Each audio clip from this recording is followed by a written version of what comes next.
अखिलेश ने किया 80 सीटों पर चुनाव लड़ने का ऐलान। जयंत चौधरी ने भी 12 सीटों पर जीत का बनाया प्लान। एसपी आरएलडी की सक्रियता से बीजेपी हैरान। अखिलेश के प्लान से यूपी का बढ़ गया सियासी तापमान। पश्चिम में मचेगा अब एक एक सीट के लिए घमासान।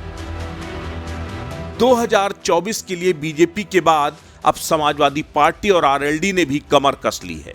सपा के उत्तर प्रदेश की 80 लोकसभा सीटों पर चुनाव लड़ने के फार्मूले ने पश्चिम में सियासी तापमान बढ़ा दिया है।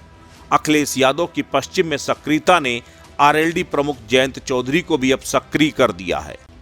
अखिलेश यादव के ऐलान के बाद जयंत चौधरी भी अब ज्यादा सक्रिय हो गए हैं। पार्टी में उन नेताओं का कद, वजूद और रसूख तलाशा जा रहा है जो गठबंधन की साइकिल या नल पर बैठकर बीजेपी के कमल को मुरझा सकें और गठबंधन की लहर के सहारे 2024 में संसद पहुंच पाए। दरअसल अखिलेश यादव की 80 लोकसभा सीटों पर चुनाव लड़ने के ऐलान ने राष्ट्रीय लोकदल की भी टेंशन में डाल दिया है, क्योंकि राष्ट्रीय लोकदल कम से कम 12 सीटों पर अपना दावा ठोकने का मन बना रहा है। यह सभी पश्चिम उत्तर प्रदेश की सीटें हैं। इनमें बागपत, मुजफ्फरनगर, कैराना, सहारनपुर, मेरठ, बिजनौर, नगीना, मथुरा, अमरोहा, हाथरस, अलीगढ़ और आगरा शामिल हैं। ये सभी सीटें पश्चिमी उत्तर प्रदेश की महत्वपूर्ण सीटें हैं जहां रालोद का दबदबा रहा है। ऐसे में अगर इन सीटों पर राष्ट्रीय लोकदल मजबूती के साथ चुनाव लड़ती है तो बीजेपी का इन सीटों पर जीतना बेहद मुश्किल हो जाएगा। सपा और आरएलडी मजबूती के साथ चुनाव लड़ गए तो पश्चिम में बीजेपी की राह मुश्किल भरी हो सकती है।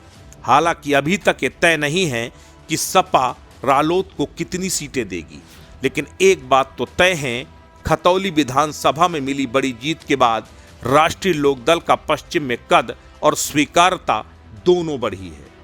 वो बात अलग है कि बीजेपी लगातार दावा कर रही है कि 2019 में बसपा, सपा, राष्ट्रीय लोकदल सब एक साथ मिलकर लड़े थे, लेकिन कुछ नहीं कर पाए। तो इस बार नतीजे उससे अलग नहीं होंगे, बल्कि इस बार बीजेपी को और बड़ी जीत हासिल होगी। लेकिन 2019 के बाद 2024 में दरिया में बहुत पानी बह चुका है। ऐसे में पश्चिम में मजबूत होती गठबंधन की जड़ें बीजेपी के लिए खतरे की घंटी हैं। ऐसे में अब यह देखना दिलचस्प होगा कि बीजेपी इस मजबूत होते गठबंधन को तोड़ने के लिए कौन सी चाल चलती है और 2024 में पश्चिम के समीकरण किस करवट बैठते हैं। समाचार स्टेट के लिए मोना पांडे की रिपोर्ट।